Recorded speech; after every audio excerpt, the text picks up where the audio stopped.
नमस्कार दोस्तों, स्वागत है आपका SSC learning point by Singh sir. आज हम करेंगे मैट्रिकुलेशन लेवल की 1 अगस्त को जो शिफ्ट 1 हुई थी उसका पेपर। ठीक है, 12th लेवल और ग्रेजुएट लेवल के कंप्लीट हो चुके हैं, उनको जाकर देख लीजिए। उनकी पीडीएफ भी हमारे टेलीग्राम चैनल पर मिल जाएगी, जिसका लिंक नीचे डिस्क्रिप्शन में दिया गया है। चलिए फिर स्टार्ट करते हैं बिना देरी किए हुए। किसी वस्तु का क्रय मूल्य उसके अंकित मूल्य का 80% है। डीलर उस अंकित मूल्य पर 15% की छूट का अनुमान्य करता है, उसका लाभ प्रतिशत क्या होगा। देखो, कह रहा है कॉस्ट प्राइस मार्क प्राइस का 80%। अगर मार्क प्राइस 100 है तो कॉस्ट प्राइस 80 है। डीलर उस अंकित मूल्य पर 15% की छूट देता है, यानी कि सेलिंग प्राइस कितना हो गया, 100 पर 15% की छूट देता है, यानी कि 85% पर बेचता है। तो ये तो कैंसिल हो गया। अब देखो, सीपी 80 है, एसपी तुम्हारा 85 है। काट दो, 5 एकम 5, 5 छक्का 30, ये हो गया 17। प्रॉफिट कितने का हुआ है, 1 रुपए का हुआ। किस पर, 16 पर हुआ, गुड़े 100 हो गया। काट दो, 4 चौकू 16 हो गया, 25 हो गया, यानी कि आंसर आ गया 6 से 1/4%। अगला सवाल, कोई धनराशि 5 वर्षों में एक निश्चित चक्रवृद्धि ब्याज दर पर बढ़कर स्वयं की 2 गुनी हो जाती है, उसी दर पर एक कितने वर्षों में 16 गुनी हो जाएगी। देखो, 5 वर्षों में कितनी 2 गुनी हो रही है, 16 गुनी, यानी कि 2 की पावर कितनी होगी, 4 हो गई, यानी कि 5 चौकू 20। बहुत बार बता चुका हूँ, 20 वर्षों में हो जाएगा। क्या होता है कि जैसे यहाँ पर टाइम दिया जाए और यहाँ पर दिया जाए कितने टाइम्स हो जाती है, मतलब क्या होता है, गुना हो जाती है, और इसी का मल्टीपल होगा नीचे। जो भी मल्टीपल हो, जैसे ये n टाइम्स दिया और n की पावर हो रही है कुछ भी, मान लो जैसे हो रहा है a, तो इन दोनों का मल्टीप्लाई कर देते हैं TA, ये क्या आ जाता है, टोटल वर्ष निकल के आ जाते हैं। तो यही चीज यहाँ पर की गई। अगला सवाल, 1 5 7 8 और 9 का औसत क्या होगा। जोड़ दो सबको, 5 1 6 7 6 13, 13 8 21 21 और 9 30 हो गया। 5 हो गया, डिवाइड में 5 छक्का 30, 6 आंसर। अगला सवाल, दो संख्याएं 5:9 के अनुपात में है, प्रत्येक संख्या में से 25 घटा दिया जाए तो अनुपात 25:49 हो जाता है। संख्याएं ज्ञात कीजिए। देखो, सबसे पहले तो ऑप्शन देखो, 5:9 में है। देखो, 9 का डिविजिबिलिटी इसमें हो रही, 14 नहीं कटेगा, ये कट रहा नहीं कटेगा, 7 2 9 ये कट जाएगा, 6 3 9 कट जाएगा। अब देखो, 25 घटाया जा रहा दोनों। देखो, अगर इससे हम 25 घटा दें तो बचेगा कितना, 20 बचेगा। तो फिर ये अनुपात कहाँ से मिलेगा, 25:49, यानी ये भी कैंसिल। आंसर तो यहीं से आ गया। बाकी क्या करते, 5x - 25 करते और 9x - 25 करते, ये अनुपात कितना बन रहा, 25/49 बन रहा था। इसको सॉल्व करके आंसर निकाल लेते, या तो क्या करते, 5:9 था, दोनों से 25 घटाया गया, यानी कि ये 2549 हो गया। इनमें डिफरेंस देखो कितना आ रहा है, इसमें 20 का आ रहा है, इसमें कितने का आ रहा है, 40 का आ रहा है। डिफरेंस बराबर है, नहीं है, जबकि बराबर घटाया गया था।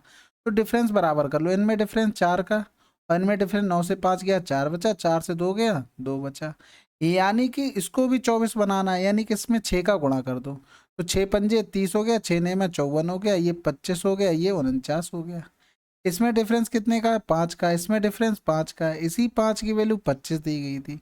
तो देखो, सभी स्टार्टिंग में देखो सभी नंबर अलग अलग लिखे हैं, स्टार्टिंग वाला ही निकाल लो। कौन सा निकालना, 30 की वैल्यू। तो कै गुना हो रहा, 6 गुना हो रहा, 25 छक्का 150, आंसर आ गया। अगला सवाल, एक वस्तु को 360 में बेचने पर एक महिला को 10% की हानि हुई, उसे किस कीमत पर बेचना चाहिए ताकि उसे 20% का लाभ हो। सिंपल सा सवाल है, 90 की वैल्यू 360, निकालना था 120 की वैल्यू। तो 9 चौक 36, 12 चौक 48, 480, आंसर आ गया। अगला सवाल, 16.8 सेंटीमीटर व्यास वाले अर्धगोले का आयतन क्या होगा। देखो, 16.8 कह रहा है, क्या उसका व्यास दिया गया, यानी कि रेडियस कितनी हो जाएगी, 2 अट्ठे 16, 2 चौकू 8। अर्धगोले का वॉल्यूम क्या होता है, 2/3 πr क्यू। पाई की वैल्यू क्या होती है, 22/7 r क्यू, यानी कि 8.4 × 8.4 × 8.4 हो गया। तो 7 × 21 = 21, 21 चौक 84 हो गया। अब देखो, पूरा लंबा गुणा करेंगे तो देखो इतना लंबा हो रहा है। ठीक है, तो क्या करते हैं, यूनिट डिजिट पे एक बार काम करके देखो। देखो, 2 ही में 4 मिल रहा है। अब जीरो का तो कोई ऑप्शन नहीं, क्योंकि इसमें एक 5 होना चाहिए, तो 5 तो किसी में नहीं आ रहा, तो ये ऑप्शन तो कट गया। अब इन्हीं में चेक करना था। देखो, कर लेते हैं, 2 दूनी 4, 4 चौकू 16 हो गया, 6 चौक 24 हो गया, फिर 4 चौकू 16, यानी कि 6 चाहिए यूनिट डिजिट। हमारा आंसर यहाँ से आ गया। बाकी अगर देखो इनमें भी कंफ्यूजन लग रहा, जैसे 4 आ जाता, तो हम इन्हीं दोनों में चेक कर लेते, क्या 11 की डिविजिबिलिटी चेक कर लेते। वैसे अगर 11 की डिविजिबिलिटी भी चेक करके आंसर निकाल सकते थे, कि देख लेते, ये तो कैंसिल ही आउट कर लिया, इन्हीं तीनों में चेक करना था, तो केवल यही कर रहा था। करके भी देख लेते, जैसा भी होता वैसे हर तरीके से सवाल करना आना चाहिए। अगला सवाल, एक सेल के दौरान वस्तुओं पर 45% की छूट दी जाती है, यदि रमा 600 रुपये अंकित मूल्य का स्कर्ट खरीदती है तो उसका भुगतान कितना होगा। देखो 645% की छूट दी, यानी 55% की चीज दी गई। 6 पंजे 30 यानी 330 आंसर आ गया। अगला सवाल, तेजस्वी ने पहले 35 मील की यात्रा के लिए 35 मील प्रति घंटा की औसत चाल से गाड़ी चलाई और फिर यात्रा के शेष 35 मील के लिए 65 मील प्रति घंटा की औसत चाल से गाड़ी चलाई। यदि उसने यात्रा के दौरान कोई विराम नहीं लिया तो पूरी यात्रा के लिए औसत चाल मील प्रति घंटा में क्या थी। देखो सिंपल सा, एवरेज स्पीड का फार्मूला सबको पता है, टोटल डिस्टेंस बटे क्या होता है, टोटल टाइम होता है। देखो 35 मील एक चली, फिर दूसरे में भी क्या चली, 35 मील चली।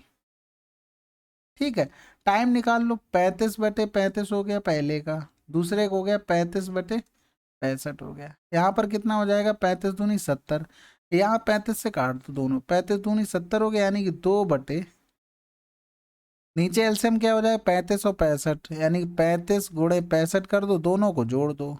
तो 5×5 = 10 की जीरो, हासिल लगा 1, 4 हो गया, 6×4 = 10 हो गया, 100 हो गया। सिंपल सा, 2 पंजे 10 कर दें, 5 एकम 5 कर दें, 5 सत्ते 35 कर, 7 पंजे 35 हो गया, 7 छक्का 42 और 3 45, यानी 45.5 मील प्रति घंटा आंसर। अगला सवाल, 30 और ए का मध्यानुपाती 15, ए का मान क्या होगा। तो बिल्कुल सिंपल सवाल है, देखो 30 और ए का मध्यानुपाती क्या होगा, 30 × ए बराबर 15 दिया है, दोनों का स्क्वायर कर दो, यानी 30 × ए बराबर 15 दिया, 225 हो गया। तो ए बराबर कितना आ गया, काट दो, 5 छक्का 30 हो गया, 5 चौकू 20 हो गया, 5×5 = 25 हो गया। यहाँ हो जाएगा 15×3 = 45 और 2।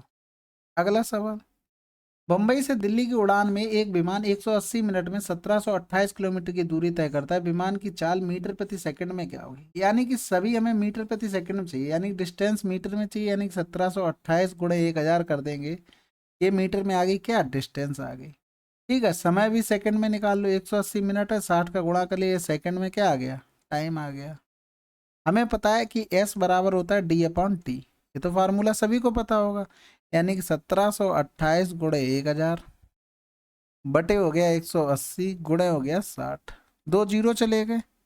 ठीक है, 6 से काट दें, 6 दूनी 12 होता, 6×3 = 18 जाता, 6 दूनी 12 किया, 12 5 बचा, और 6×6 = 36, 6×7 = 42, 6×8 = 48 हो गया।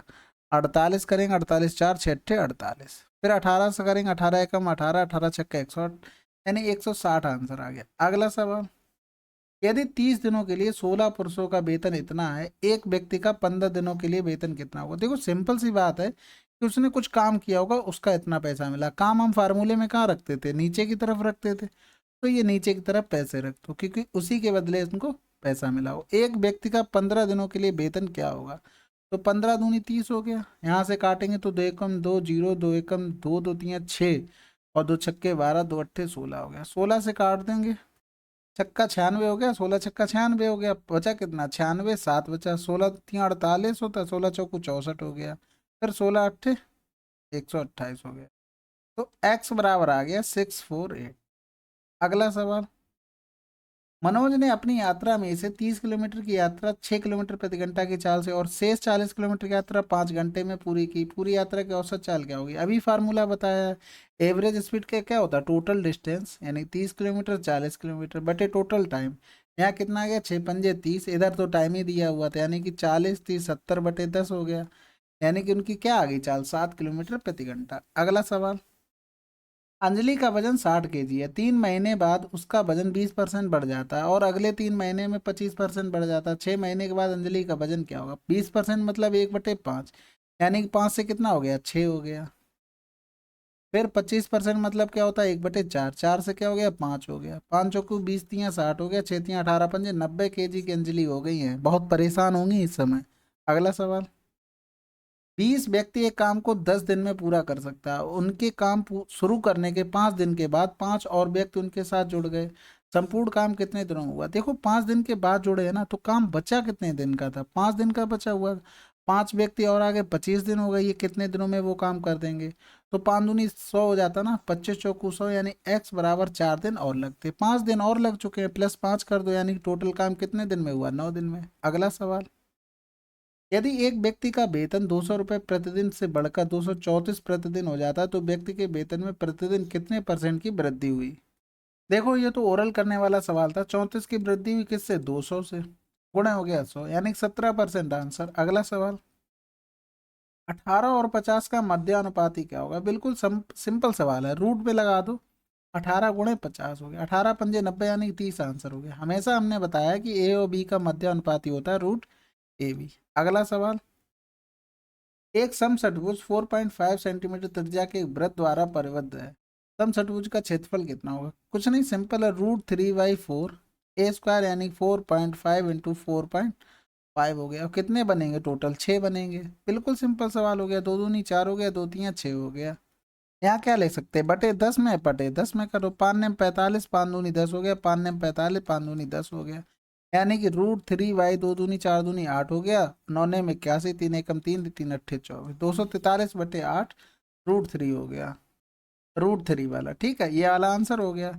ये हुआ कैसे? जैसे मान लो ये षटभुज बना था, 8 इतनी अच्छी नहीं है, हंसने की कोई जरूरत नहीं भैया। तो ये बन गया तुम्हारा एक सर्किल। ठीक है, यहाँ पर सेंटर होगा, तो एक ये बन गया। इसकी क्या थी त्रिज्या? 4.5, 4.5, और ये भी 4.5 होगी। रीजन क्या होगा? पूरे पे 360 का कोण बनेगा। 360 भुजाएं कितनी है? 6, यानी कि 6 त्रिभुज बनेंगे, 6 से भाग करेंगे 60 हो गया, यानी कि ये 60 हो गया, तो सभी भुजाएं बराबर हैं, तो 60-60 होगा। ये तो अंडरस्टूड था। तो एक का हमने निकाला √3/4 ए स्क्वायर, ये एक का आ गया, 6 का गुणा कर दिया, इसमें 6 बनेंगे ना, जैसे एक इसको जोड़ दो, इसको जोड़ दो, इसको, तो 1 2 3 4 5 6। ठीक है, अगला सवाल, 7 अंकों की संख्या इतनी है, 147 से विभाज्य है। यदि हम संख्या के अंकों को अवरोही क्रम में पुनर्व्यवस्थित करते हैं और बनने वाली नई संख्या में से 17 के 3 गुना से 4 अधिक घटाते हैं, तो परिणामी संख्या निम्न में से किस संख्या से विभाजित होगी? अब यहाँ देखो, सबसे ज्यादा तो कंफ्यूजन इसी में होती है। एक अवरोही क्रम होता है हिंदी वालों के लिए, एक आरोही क्रम होता है। ठीक, आरोही क्रम में क्या देखो, अवरोही क्रम बड़ा है, आरोही क्रम बड़ा है। अवरोही क्रम बड़ा है यानी कि सबसे पहले सबसे बड़ा आ जाएगा, फिर उससे छोटा क्या है तुम्हारा, वो आ जाएगा, फिर उससे छोटा क्या है, 3 होता है, 2 होता है, 1। अगर आरोही क्रम छोटा होता ना, तो सबसे पहले छोटा, फिर उससे बड़ा, फिर उससे बड़ा, फिर उससे बड़ा। तो इस तरीके से याद करो, जो सबसे बड़ा है तो सबसे बड़ा नंबर सबसे पहले लेगा।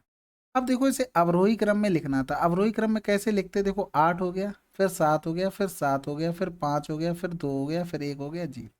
अब इससे 17 के 3 गुना, 17 दिए 51, और उससे 4 अधिक, 51 और 4 कितना हो गया? 55। इससे घटाना था, 55 घटाएंगे, 10 से 5 गया 5। जैसे ही हमें 5 मिला, तो हमें पता है ये डिवाइड किससे होगा? 5 से, तो होगा ही होगा। अब 4 ऑप्शन हमें दिए थे, और किसी से भी होता, लेकिन उसमें एक संख्या ये थोड़ी ना स्पेसिफाई किया कि बड़ी होगी या छोटी होगी, तो 5 से डिवाइड हो रहा, हम आंसर लगा के निकल लेते। अगर दूसरा कोई आंसर आता ना, तो तुम्हें बोनस अंक मिलते। रीजन क्या है कि 5 से तो डिवाइड हो रहा ना, वो हमने निकाल दिया। अगला सवाल, रमेश अपने वेतन का 28% बचाता है, जबकि नरेश 32% बचाता है। यदि दोनों का समान वेतन मिलता है और नरेश इतने रुपए बचाता है, तो रमेश का व्यय कितना होगा? देखो, दोनों को समान वेतन मिलना ना, तो एक रमेश हो गए, एक हमारे नरेश भाई साहब हो गए, दोनों को समान वेतन मिला। इन्होंने क्या किया? 28% बचा लिया है, 28% बचा लिया। खर्च कितना किया? 72 किया। नरेश ने क्या किया? 32% बचा लिया, लेकिन खर्च कितना किया? 68। तो कह रहा है नरेश इतने रुपए बचाता है, तो बचाता नरेश हमारे हिसाब से 32 रुपए बचाता है, क्वेश्चन में 1736। रमेश का व्यय पूछा है, रमेश कहाँ पर है? ये है, रमेश व्यय कितना कर रहा है? 72 कर रहा है, यानी 72 की वैल्यू हमसे पूछी गई है। काट दो सिंपल से, 8 से कट जाएगा, कट जाएगा, 8 चौक 32 हो गया, 8 दूनी 16, 1 बचा, 8 एकम 8, 5 बचा, 8 सत्ते 56। फिर 4 से काट दो, 4 एकम 4 हो गया, 4 अट्ठे 32, 18 सत्ते कितना होता है? 126। हासिल लगा 12, 18 एकम 18, 12 30 की जीरो, हासिल लगा 3, 18 दूनी 36 और 3 39, 06 आंसर आ गया। अगला सवाल, 50,000 पर 7% वार्षिक ब्याज दर से एक निश्चित अवधि के लिए वार्षिक रूप से चक्रवृद्धि होने वाला चक्रवृद्धि ब्याज इतना है, समय अवधि ज्ञात कीजिए। देखो, बिल्कुल सिंपल, 50,000 था और 7245 मिला उसको, तो इसको इसी में ऐड कर दो, 72 और 45, 5 से काट दो, 5 एकम 5, जीरो आ गया, 5 एकम 5, 5 एकम 5, 2 बचा, 5 को 20, 2 बचा, 5 को 20 और 5 ने 45। अब यहाँ पर देखो, 7% क्या कह रहा है? अब इसके अलावा कट रहा नहीं? कट रहा है। अब यहाँ पर ये नंबर देखो, पकड़ो, इधर तो बहुत लंबा चौड़ा हो गया, इसको तो छोड़ ही दो बिल्कुल। यहाँ पर देखो, इसका अगर रूट लेते, क्यूब ले सकते, क्यूब रूट नहीं लेंगे क्योंकि सेटिस्फाइड नहीं करेगा, अच्छे से नहीं आएगा, पॉइंट में आया जाए, लेकिन स्क्वायर आ सकता, तो ये रूट लेंगे तो 100 का हो गया। ये अगर 100 पर 7% अगर तुम्हें ब्याज मिलता, तो 107 मिलता, समझो बात को मैं क्या कहना चाह रहा। तो यहाँ पर देखो 107 का स्क्वायर लिखा, 100 से कितना ज्यादा हो रहा, 7 सत्तू सत्तू 49 हो गया, और 100 में 7 का 2 गुना जोड़ दो, 7 दूनी 14 यानी 114 जोड़ दिया। हाँ बिल्कुल हो रहा है। तो उसको कितना टाइम लगा, इसका स्क्वायर हो रहा ना यहाँ पर, तो 2 साल का टाइम लगा, आंसर आ गया। अगला सवाल, 15% के लाभ के साथ एक नोटबुक 23 रुपए में बेची जाती, यदि इसे 21.25 में बेचा जाता तो लाभ का परसेंटेज क्या होता। देखो जैसे 100 की चीज होती, 15% लाभ मतलब 115 होता। तो देखो 23 रुपए में बेच रहे तो ये 115 हो गया। तो 21.25 में बेचने की बात कर रहा है, यानी 115/23 गुणे हो गया 21.25। तो 23 पंजे कितना होता है, 115, 55 25 हो गया, यहाँ से लगा 2 5 दूनी 10, 2 12 हो गया, और यहाँ से लगा 1 5 एकम 5 1 6, 5 दूनी 10 हो गया। तो ये देखो 100 मतलब 100 से मतलब 100 से कितना जा रहा है, 6.25 ज्यादा आ रहा है, यानी कि इतना ही प्रॉफिट हुआ होगा। क्योंकि यहाँ पर भी ऐसे ही लिखा था 100 से कितना ज्यादा था, यही तो क्वेश्चन में बोल रहा था। तो इसी तरीके से यहाँ पर देख लिया 100 से कितना ज्यादा। अगला सवाल, एक निश्चित राशि पर 15 वर्ष के अंत में साधारण ब्याज राशि का 3/10 हो जाता है, प्रतिवर्ष ब्याज की दर क्या होगा। देखो राशि अगर 10 मान लो तो ब्याज कितना हो गया, 3 रुपए। ठीक है, टाइम कितना था, 15, रेट हमें निकालनी थी, बटे 100 कर दिया बराबर 3 हो। ठीक है, 0 से 0, 3 पंजे 15, 5 दूनी 10, यानी रेट कितना आ गई, 2% आ गई। सिंपल फार्मूले में रखा, आंसर लगाया। अगला सवाल, एक किसान ने खेत में जानवरों और पक्षियों के सिर गिनने पर उसे 40 पाया। जब उसने पैरों की गिनती की तो उसने 120 पाया। यदि खेत में कबूतर या घोड़े थे और कुछ नहीं तो खेत में कितने घोड़े थे। खेत में प्रत्येक घोड़े के 4 पैर थे और प्रत्येक कबूतर के 2 पैर थे। ये तो इन्होंने बहुत बड़ी बात बता दी, ये तो किसी को पता ही नहीं होगा। अब उसने 40 सिर गिने, अगर मान लो सभी घोड़े होते तो 40 गुणे 4 यानी कि 160 पैर होते। अगर मान लो सभी कबूतर होते तो 40 गुणे 2 कितने होते, 4 दूनी 8, 80 पैर हो गए। लेकिन टोटल थे कितने, 120 थे। इन्हीं में लगा दो, क्या एलिगेशन लगा दो, इसमें आया तो 40 हो गया, इसमें डिफरेंस किया तो 40 हो गया, यानी कि दोनों बराबर बराबर थे। अब बराबर बराबर यानी कि 2 की वैल्यू कितनी होगी, 40 सिर देखे थे, सिर तो सभी का एक एक होता है ना, कि सिर भी 4 4 हो गए, ऐसा नहीं है। तो एक बराबर कितना हो गया, 20 हो गया, यानी कि 20 ही कबूतर थे, 20 ही घोड़े थे। अगला सवाल, ए की आय बी की आय से 40% अधिक है, बी की आय सी की आय से 20% कम है, यदि सी की आय 2500 है तो ए की आय क्या होगी। देखो बिल्कुल सिंपल सवाल है, जैसे ए की आय बी की आय से 40% अधिक है, ठीक है, और बी की आय सी की आय से 20% कम है, ठीक है बिल्कुल। अब यहाँ क्या लिख सकते हैं, A upon B multiply B upon C अगर लिखते हैं तो 140/100 और इंटू 80/100 लिख सकते हैं। कोई दिक्कत, कोई समस्या। बी से बी कट गया, 100 से ये 2 जीरो चले गए, 4 दूनी 8 हो गया, ये 25 हो गया, यानी कि 14 दूनी 28/25 हो गया। 25 की वैल्यू कितनी थी, 2500 थी, 100 गुना हो रहा, 28 की वैल्यू कितनी होगी, 2800 होगी। सिंपल से हो गया। तो ये क्या है, ये सवाल नोट डाउन कर लो, अगर प्रैक्टिस करते हो ना तो ये सब तुम्हें लिखना ना पड़े, डायरेक्ट आना चाहिए। जैसे 40% अधिक हो रहा तो 140/100 लिखते, बी से सी की 20% कम हो रहा ना तो यहाँ 80/100 लिखते। इतना हमें डायरेक्ट लिखना आना चाहिए, इतनी प्रैक्टिस हो। अगला सवाल, 5 अंकों की एक संख्या 77 से विभाज्य है, यदि हम संख्या में से 11 के 2 गुने से 5 अधिक जोड़ते हैं तो परिणामी संख्या निम्न में से किस संख्या से विभाज्य होगी। देखो 58, 8 2 8, 11 के 2 गुने यानी कि 22, और 5 अधिक जोड़ते हैं, 5 2 7 हो गया, यानी कि 27 इसमें जोड़ दो, 8 7 15। जैसे ही हमें 5 मिला हमें आंसर भी मिल गया 5। ठीक है, इसमें छोटा बड़ा कुछ कहीं नहीं रहा। अगर ऑप्शन में मान लो दूसरा भी होता, जैसे अभी आप बोल देंगे कि टिक है इसलिए आपने बता दिया, लेकिन कुछ भी होता ऑप्शन में, हमसे छोटा बड़ा के तो यहाँ कोई बात नहीं की ना। तो ऑप्शन में एक ही तो होगा जो डिवाइड में होगा, तो 5 मिलेगा, अगर दूसरा होता तो बोनस तो मिलता ना, क्या दिक्कत है, कुछ नहीं। अगला सवाल, चलिए 25 सवाल बहुत अच्छे सवाल थे। और आप लोग जीडी का भी पेपर देखिए, जीडी का पेपर इससे टफ आया हुआ है, कैलकुलेटिव सवाल है, सरल है लेकिन कैलकुलेटिव है, अच्छा आपकी प्रैक्टिस भी अच्छी होगी। ठीक है, उनको भी देख लीजिएगा। बाकी ये मैट्रिकुलेशन लेवल का पेपर था, ये पहला पेपर हो गया, टोटल 9 पेपर है, जल्दी जल्दी सॉल्व कर लेंगे, उसके बाद आते हैं हम लोग सीजीएल पे। ठीक है, चलिए फिर मिलते हैं अगले वीडियो में, तब तक के लिए जय हिंद जय भारत।